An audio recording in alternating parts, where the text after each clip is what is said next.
Alright, so this is a bit incognito, but a website that I'm a really big fan of,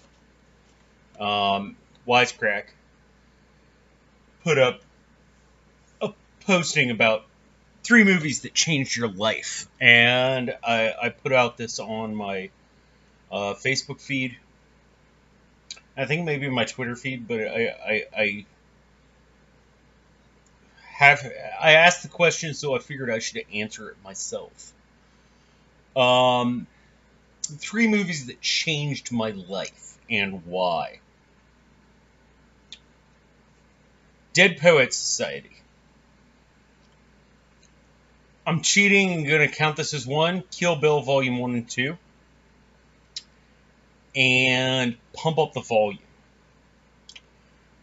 Dead Poets Society is an amazing film. If you've never seen it, please do so.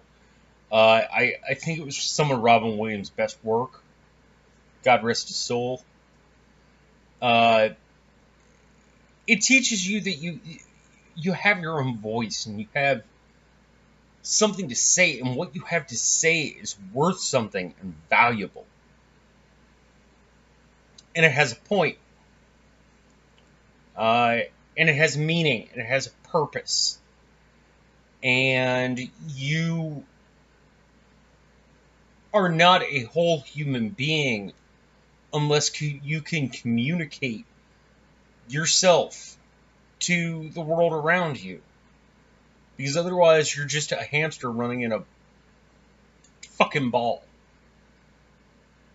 Excuse my language. I try and keep these videos pretty clean when I'm not doing a live stream, in which case I fail at that miserably. The second, Kill Bill, parts 1 and 2, to me, one of the most cinematic masterpieces of all time. For one thing, the soundtrack, and those of you who follow my channel know how much I'm all about the music. Uh, the soundtrack that was put together for part 1 by the RZA, and the soundtrack that was put together for part 2 by, I cannot remember his name, Daniel. He did it for free. Absolutely amazing. Like put together perfectly, but beyond that, the entire story. I can understand that. I can. Yes, revenge is an empty dish. I mean, it's a dish best served cold, but it's an empty dish. And, you go back to it and you have nothing left on your plate. And I get that. I know that. I understand that. But it's such a satisfying story to watch. And the way that it ends, that once the bride has completed her revenge, she just walks away from that. Or drives away. It impactful. And also, like I said, it cinematically one of the greatest movies of all time. Third, Pump Up the Freaking Volume.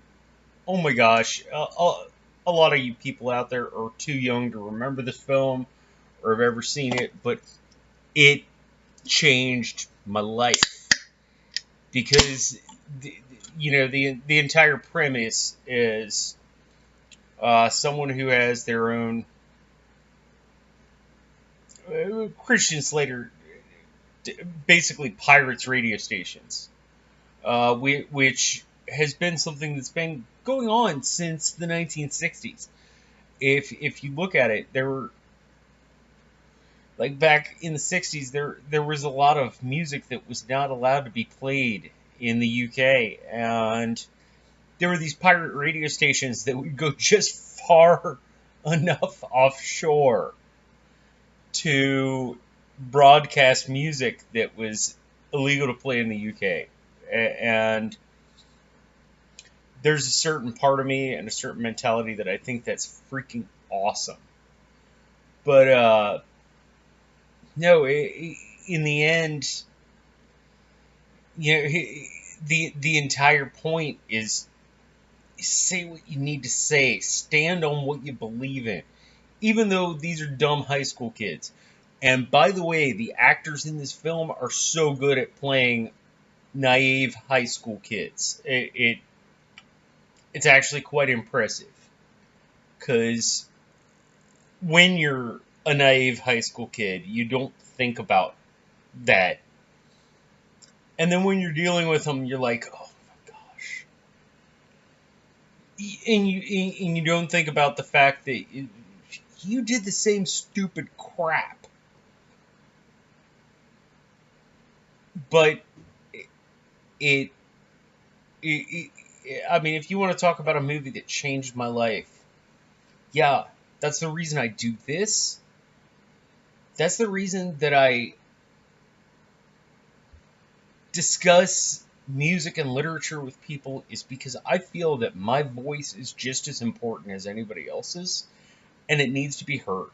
So, taking that final note from Pump Up the Volume, talk hard.